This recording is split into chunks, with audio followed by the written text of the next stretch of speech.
The old upright piano stood in the corner of the living room like a quiet wooden friend waiting for a visit. It wasn't a shiny, grand piano like the ones in concert halls.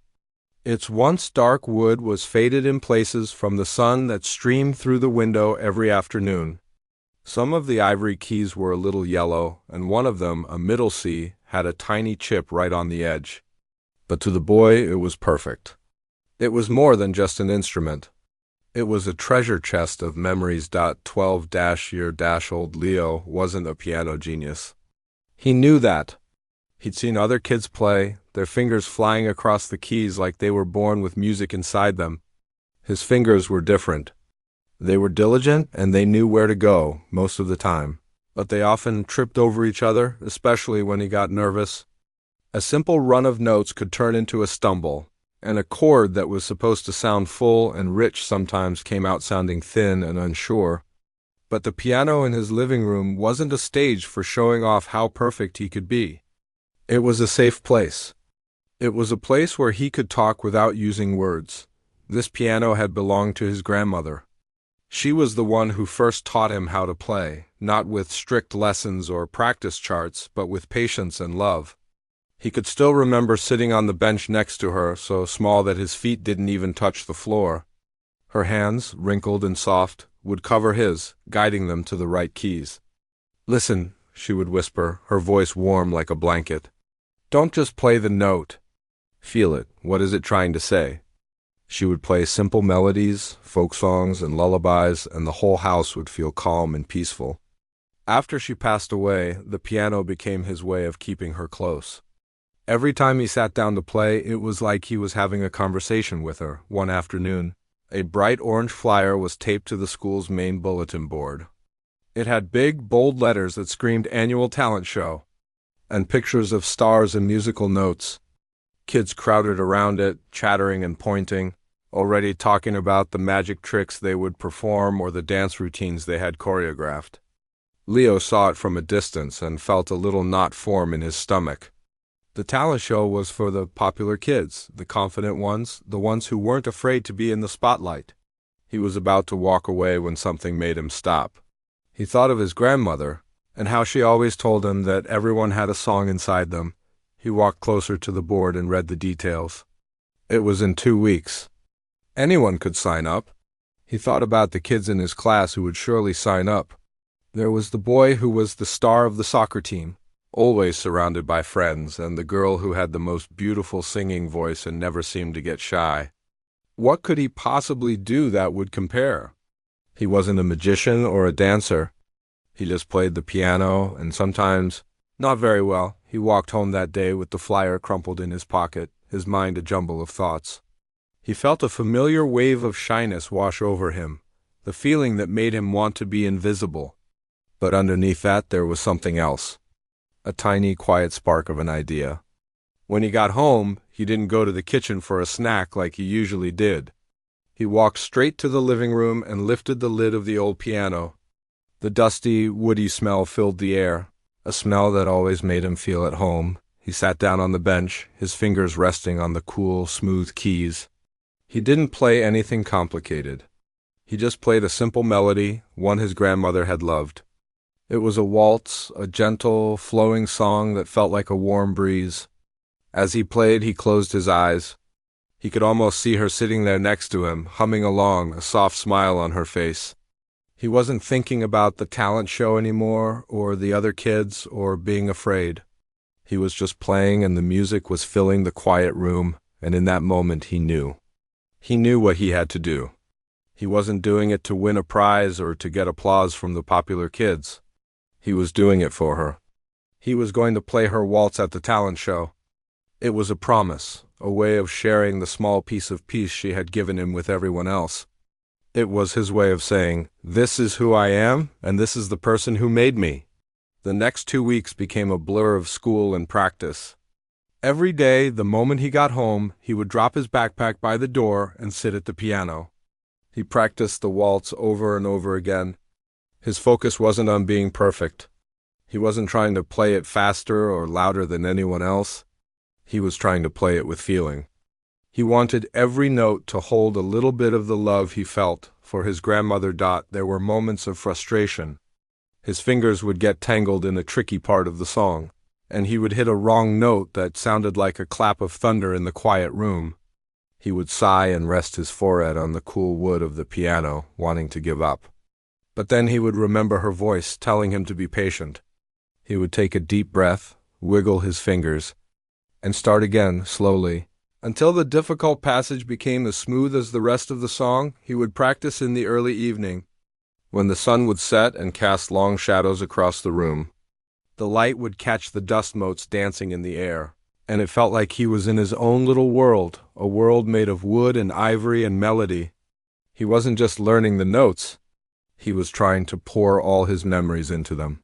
He remembered the way her eyes would crinkle when she laughed, the way she would make him hot chocolate on cold days, the stories she would tell. All of it went into the music. As the day of the talent show got closer, a nervous energy started to build in his chest. The thought of walking out onto that big stage with all those eyes on him was terrifying. But whenever the fear became too much, he would sit down at the piano and play, and the music would calm him down, reminding him of his promise. He wasn't going to play for the crowd. He was going to play for her. And that thought made him feel brave. Just a little bit. He had a song to share and a promise to keep. The night of the talent show felt different from any other school night. The air in the auditorium was thick with a strange energy, a mix of excitement and anxiety. It smelled like floor wax and old curtains, with a sweet hint of popcorn from the lobby. Backstage, it was a controlled chaos. Kids in colorful costumes rushed past, teachers gave last-minute instructions, and the low hum of hundreds of conversations seeped through the heavy velvet curtain. Leo sat on a small wooden bench, his hands clammy, his heart beating a frantic rhythm against his ribs. He had changed into his nicest shirt, a simple blue button-down that his mom had ironed for him, and it felt stiff and unnatural. He watched a girl from his science class go on stage. She had a hula hoop, and as the music started, she began to spin it, first around her waist, then her arms and even her neck. The crowd cheered and clapped wildly. Next, a group of older kids performed a dance routine to a loud, thumping song.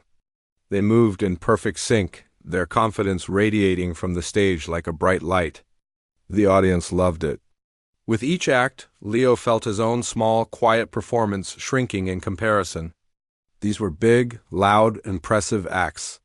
He was just a boy with a simple song on a piano. A teacher with a clipboard peered over her glasses at him. "Leo, you're up next," after the magician. She gave him a small, encouraging smile. He tried to smile back, but his lips felt numb. The magician, a boy from the 8th grade, finished his act with a flourish, pulling a live rabbit out of an empty hat. The auditorium erupted in applause and gasps of delight. It was the perfect, exciting act. "And now," a voice boomed over the loudspeaker, "let's welcome to the stage, Leo, with a piano performance." This was it. His legs felt like lead as he walked from the wings out into the blinding lights. He had been on this stage before for school assemblies, but it had never felt like this. The stage seemed enormous, a vast, empty space with a single grand piano sitting in the center like a giant, black beast. It wasn't his warm, friendly upright at home. This piano was polished and imposing, its lid propped open like a giant, listening ear. The sea of faces was a blur beyond the lights, but he could feel hundreds of eyes on him, watching, waiting. He felt small and exposed, like a snail without its shell. He reached the piano bench and sat down. The wood was cold and smooth. He placed his sheet music on the stand, the notes looking like tiny, black ants swarming on the white page. He took a deep breath, just like he had practiced at home. He tried to picture his grandmother sitting in the front row, her gentle smile encouraging him. He closed his eyes for a second, searching for that feeling of peace he found in his living room. He placed his trembling fingers on the keys. They felt foreign and distant. He started to play. The first few notes of the waltz were meant to be gentle and flowing, but they came out shaky and uncertain. The sounds seemed to get lost in the huge room. He pushed on, trying to find his rhythm, trying to connect with the music. He focused on the memory of his grandmother, on the feeling of her hand guiding his. For a brief moment, the music started to smooth out. He was finding his way, and then it happened. A wrong note. It wasn't just a little off-key. It was a jarring, clashing sound that screamed through the quiet melody. It was like a shout in a library. His fingers had stumbled, just like he knew they could. The note echoed in the sudden hush that fell over the audience. His heart skipped a beat. He tried to recover, to jump back into the song, but the mistake had broken his concentration. From the third row, a low snicker cut through the air. It was a small sound, but to Leo it was as loud as a gunshot. He glanced up, his eyes trying to adjust to the lights. He saw a group of older boys, the ones who always seemed to be at the center of everything at school. The one in the middle was the captain of the soccer team, a boy with a confident smirk and a laugh that he used like a weapon. He was leaning over to his friends, whispering something, and they all started to laugh. It wasn't a loud laugh at first. It was a quiet, mean kind of laughter, the kind that's meant to be heard by only one person. Leo's face began to burn. The heat started in his neck and crept up to his cheeks, turning them a bright, painful red. He tried to ignore them, to focus back on the music. His fingers fumbled, trying to find the next chord. The pressure was immense. It felt like every single person in the room was judging him. He could feel their eyes on his fumbling hands. Is he even trying? A voice carried from the same group. It wasn't a shout, but it was clear and sharp. This time, more people heard it. A few more snickers joined in from different parts of the auditorium. The quiet laughter was starting to spread like a ripple in a pond. The confidence of the first group had given others permission to join in. Leo's mind went blank. The notes on the page swam before his eyes. He couldn't remember what came next. His fingers, now slick with sweat, slipped on another key, producing a discordant thud. This time the laughter was louder. It was no longer a quiet snicker. It was an open, mocking sound. The soccer player and his friends were no longer trying to hide it. They were leaning back in their seats, their faces contorted with amusement. To them, he wasn't a performer. He was a joke. The laughter was a physical force, pushing against him, crushing his spirit. Each chuckle felt like a little prick on his skin. He felt his shoulders slump forward. The promise he had made to his grandmother, the feeling of peace he wanted to share, was gone. All that was left was the shame. The shame of not being good enough, of being different, of being the boy who was laughed at on stage. He was a failure. The music died in his throat as his hands froze mid-air, hovering over the keys like frightened birds. The mocking was a tidal wave, and he was being pulled under, drowning in a sea of humiliation. Humiliation washed over Leo in a hot, crushing wave. It was a physical feeling, like being pushed underwater. The sounds of the auditorium became muffled and distant, as if he were deep at the bottom of a pool. The only things that were clear were the sharp, mocking laughs of the boys in the third row. Each laugh was a tiny needle, pricking his skin over and over again. His hands were frozen in the air above the keys, trembling like leaves in a storm. He wanted to pull them back, to hide them in his lap, to make himself disappear completely. The grand piano, which had looked so impressive just moments before, now felt like a giant, empty coffin he was trapped inside. His mind raced with a single, desperate thought: run. Just get up and run. He pictured it clearly. He would push the bench back with a loud screech. He would stumble across the vast stage, his clumsy footsteps echoing in the microphone. He would flee through the wings, not stopping until he was outside in the cool night air, away from all the eyes, away from all the laughter. He could almost feel the relief of it, but his legs were made of lead. His feet were glued to the floor. Running would be the final act of failure, the ultimate confirmation that he was exactly the joke they thought he was. He would be the boy who ran crying from the stage, a story they would tell for years. He stayed frozen, a statue of shame. His eyes stared down at the black and white keys, but he wasn't really seeing them. They were just a blur of ivory and ebony. The heat in his face was unbearable. He could feel a single, hot tear escape from the corner of his eye and trace a path down his burning cheek. He was a failure. He had broken his promise to his grandmother. He was supposed to share her peace, her beautiful melody, and instead, He had shared his own awkwardness and had been laughed at for it. The thought was a heavy stone in his stomach, but then, through the thick fog of his shame, his focus shifted.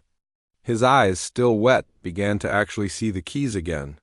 He saw the way the stage lights reflected off the smooth, polished surfaces. He saw the tiny cracks in the worn ivory, the little shadows between the keys. And as he looked, a memory surfaced, so clear and vivid it was as if he had been transported back in time. He was no longer on a stage in front of hundreds of people. He was in his living room, a small boy sitting on the piano bench next to his grandmother. It was a rainy afternoon, and the only light in the room came from a small lamp on the side table, casting a warm, yellow glow. The rain pattered a gentle rhythm against the window pane.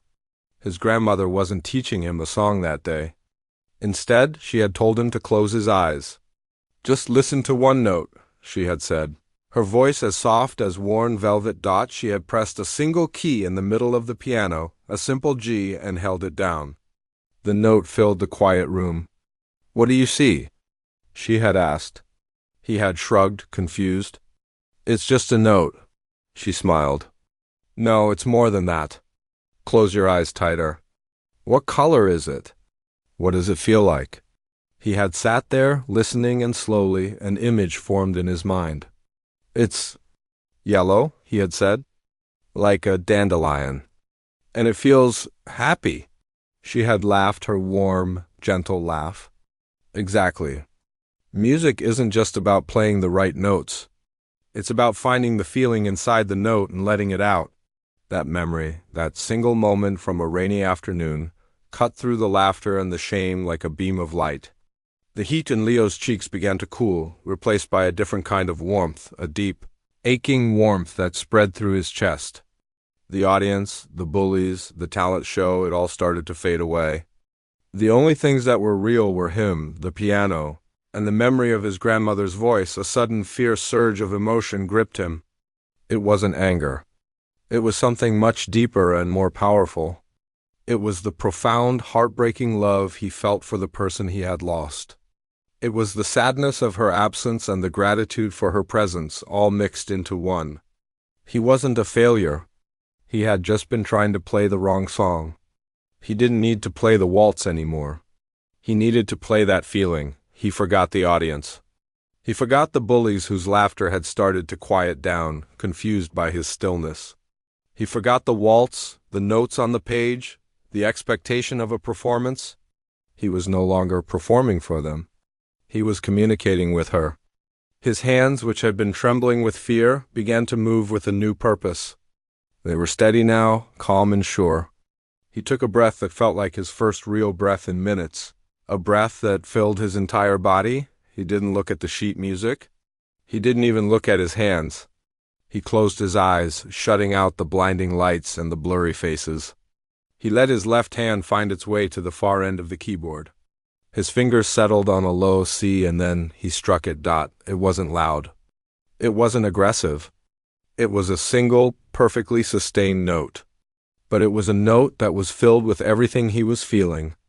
It held all the longing of 1,000 rainy afternoons. It held all the sadness of a final goodbye.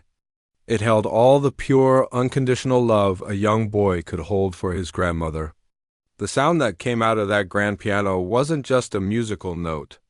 It was a cry from the soul. It was a dark, rich, velvet sound that seemed to paint the air with color. It hung in the vast auditorium, raw and achingly beautiful, a single, perfect thread of sound connecting the past to the present, and in that instant, every laugh died. It wasn't a gradual fading. It was an abrupt, sudden stop. A cough in the back row was cut short. A whisper in the front fell silent. The entire auditorium, hundreds of people, froze. The air, which had been buzzing with mockery and discomfort just seconds before, was now still, heavy, and sacred. The boys who had been laughing now stared, their faces blank, their smirks erased. They were disarmed, completely bewildered by a sound they didn't understand but felt in their bones. They had been prepared to mock a boy who couldn't play the piano. They were not prepared to witness a boy pouring his heart out through a single impossible note. The power in the room had shifted completely, not with a shout or a fight, but with a sound so full of truth that it left no room for anything else. The low C note didn't just fade away. It seemed to sink into the very fabric of the auditorium, staining the air with its deep, resonant color. When the last vibration finally melted into nothing, it left behind a silence that was more powerful than any sound that had come before it. It wasn't an empty silence. It was a full one, heavy and thick with unspoken emotion. It was the kind of quiet that falls over a crowd when they witness something so pure, so unexpectedly real that they don't know how to react. Hundreds of people who had been rustling programs, whispering to their neighbors, and laughing just moments before were now perfectly still. It was as if the single note had pressed a pause button on the entire world. In the third row, the soccer player's smirk evaporated. It didn't just fade. It vanished, wiped clean from his face as if it had never been there. His mouth, which had been twisted in a cruel grin, was now slightly open. He stared at the small boy on the stage, not as a target for mockery, but as a complete mystery. The sound that had come from the piano wasn't music in the way he understood it. It wasn't a tune you could hum or a beat you could dance to. It was something else. It was a feeling raw and undiluted, and it had hit him right in the chest. For the first time that night, he felt small. He looked at his friends, expecting to share a confused glance, but they were all staring at the stage with the same blank, dazed expressions. The laughter was gone, and in its place was a profound sense of awe they couldn't begin to comprehend. The silence stretched on, becoming uncomfortable, then sacred. A mother in the front row, who had been ready to console her son after his expected failure, now found her hand covering her mouth, her eyes wide with tears she hadn't expected to shed. A teacher standing in the wings, who had been ready to signal for the curtains, found herself frozen, her hand hovering in midair. The boy on the stage hadn't just played a note. He had opened a door to his soul, and for a brief, breathtaking moment, everyone had been invited to look inside. No one knew what to do with that gift. Then, from the very back of the darkened auditorium, a sound broke the spell. It was a single clap. It wasn't loud or enthusiastic. It was slow, deliberate, and full of respect. It was the clap of someone who understood. It might have been an elderly grandparent, someone who recognized the language of deep loss and love that the note had spoken. That solitary sound echoed slightly in the vast, quiet room. For a second, nothing happened. Then, a man a few rows down from the first clapper joined in. Another slow, measured clap. Then a woman on the opposite side added her hands to the mix. It was a chain reaction, a quiet ripple of understanding that spread through the stunned crowd. One by one, more people began to clap. The sound grew from a few scattered claps into a steady, rhythmic pulse. It wasn't the polite, obligatory applause that follows a school performance. It was something different. It was deeper, more meaningful. Leo, whose eyes were still closed, was lost in a daze. He was floating in the quiet space that followed the note, still connected to the memory of his grandmother. He wasn't aware of the frozen audience or the changing expressions on their faces. He was just a boy who had poured everything he had into one sound and was now empty. The first few claps barely registered in his consciousness. But as the sound grew, becoming a steady, rolling wave, it slowly began to pull him back to the present. He opened his eyes. The bright stage lights blinded him for a moment, and all he could see was a white haze. But as his vision adjusted, he saw it. The haze was filled with shapes, and the shapes were people, and they were all on their feet. The entire auditorium was a forest of standing figures, and the sound they were making was no longer just a few claps. It was a roar. It was a thunderous, overwhelming ovation that shook the very walls of the room. The sound was so loud it felt like a physical force, a warm, powerful wind washing over him. He saw the teacher in the wings, and she was crying, but she was smiling too, a huge, beaming smile through her tears. He saw the principal standing in the aisle, clapping so hard his hands must have been stinging. And then his eyes scanned the front rows and he saw the group of boys. They were standing too. They weren't clapping with the same energy as everyone else, but they were on their feet. The soccer player wasn't looking at him with a smirk. He was looking down at his shoes, his face pale and thoughtful. He looked ashamed. A wave of dizziness washed over Leo. This couldn't be happening. This applause wasn't for a perfect performance. It wasn't for a flashy trick or a popular song. It was for him, for his mistake, for his shame, for the single honest note that had come from his heart. He didn't feel proud or triumphant. He felt seen for the first time in a long time. He felt like people weren't looking at the shy, awkward boy who stumbled over his words. They were looking at the part of him he kept hidden, the part that missed his grandmother more than anything in the world. And they weren't laughing. They were understanding. He didn't know what to do. He wasn't a performer who knew how to take a bow. He just sat there for a moment, his hands still resting on the keys, looking out at the sea of faces. The applause continued to swell, a deafening, beautiful sound. Finally, he remembered what he was supposed to do. He slowly lifted his hands from the piano and gave a small, shy nod to the audience. It wasn't a grand gesture. It was just a quiet acknowledgement, a simple thank you. He stood up from the bench, his legs feeling a little wobbly. He turned and walked off the stage the way he had come. The roar of the applause followed him, a constant, reassuring presence at his back. As he stepped into the relative darkness of the wings, the sound was muffled slightly, but it was still there, a powerful reminder of what had just happened. The music teacher was there to meet him. She didn't say anything at first. She just pulled him into a hug, a tight, warm hug that smelled of perfume and relief. "That was the most beautiful thing I have ever heard," she whispered into his ear, her voice thick with emotion. Leo leaned into the hug, letting the reality of the moment sink in. He was just a boy who had been mocked, who had almost run away in shame. But he hadn't. He had found one true thing to say, and in saying it, he had silenced a room full of laughter and turned it into a storm of applause. He didn't know what would happen tomorrow at school, or if those boys would ever bother him again. But right now, wrapped in a warm hug backstage, with the sound of 1,000 people clapping just for him, he felt something he hadn't felt in a very long time. He felt brave. The roar of the applause followed him into the wings, a warm, powerful wave at his back. But in the relative darkness backstage, the sound was suddenly muffled as if he had ducked underwater.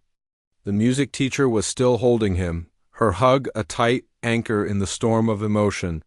He could feel her heartbeat against his cheek, a steady, reassuring rhythm. After a long moment, she pulled back, her hands resting on his shoulders.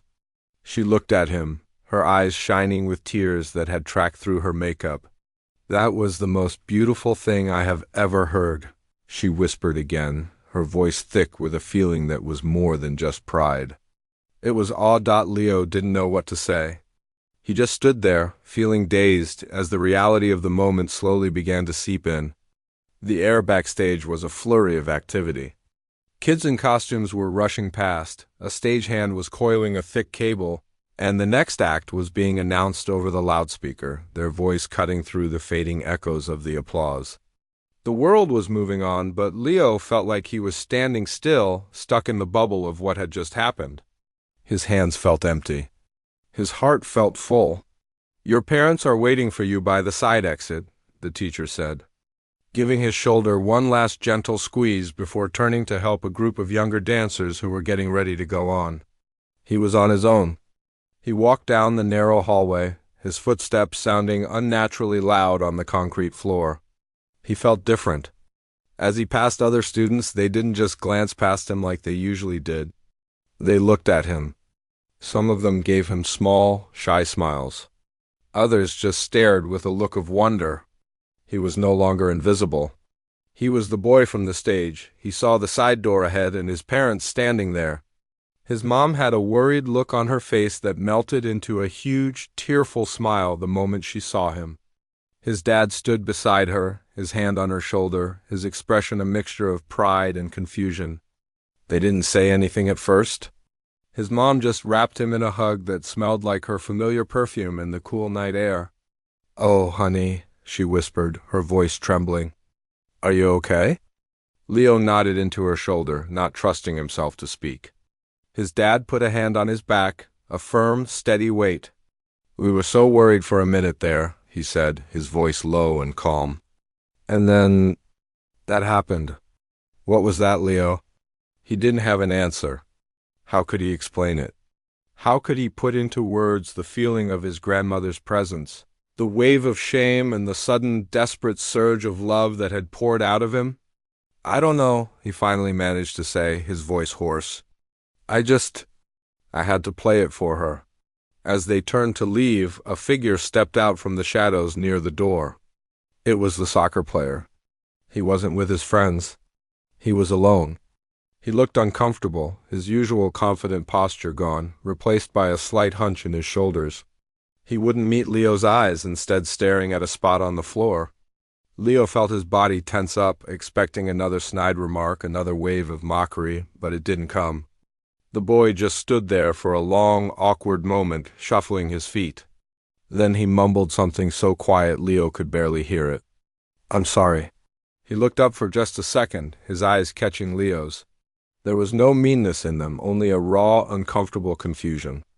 "I don't know what that was, that last note. But it was. I'm sorry."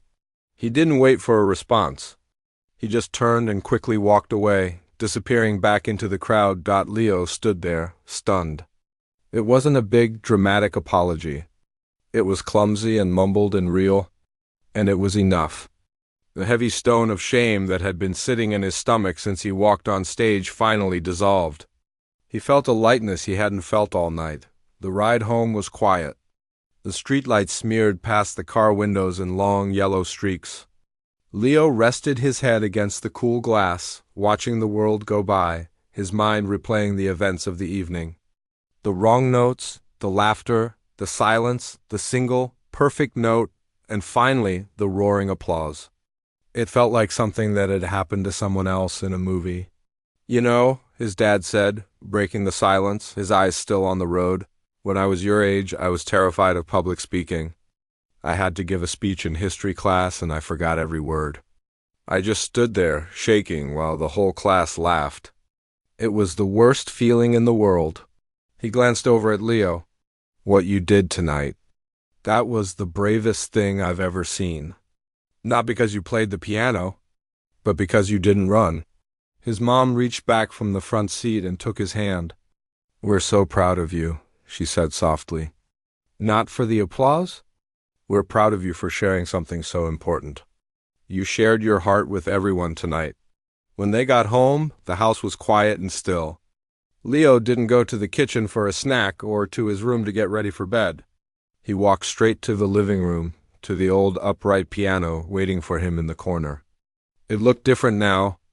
The moonlight streaming through the window made the faded wood look silver. The yellowed keys seemed to glow with a soft, warm light. He sat down on the familiar bench, the worn velvet cushioning him. He lifted the lid and rested his fingers on the keys. They didn't feel foreign or distant anymore. They felt like an extension of himself. He didn't try to play the waltz. He didn't try to play anything complicated. He just played single notes, one by one, listening to the sound of each one as it filled the quiet room. He played a low C just like the one on stage, but this time it wasn't filled with a desperate plea. It was just a note. Then he played a G and a D and an F. He wasn't performing. He wasn't trying to prove anything. He was just exploring. He realized that the mockery on the stage hadn't broken him. It had stripped away all his fear, all his desire to be perfect, all his worry about what other people thought. It had left him with nothing but the one true thing he had inside him. And when he had shared that one true thing, it had been enough. He wasn't a perfect pianist. He still stumbled over notes. He still got nervous. But he had found his voice. And he knew, with a certainty that settled deep in his bones, that as long as he played with feeling, as long as he played from the heart, it would always be more powerful than any applause. He sat there in the quiet moonlight, playing simple, honest notes, finally at peace. He had kept his promise, not just to his grandmother, but to himself.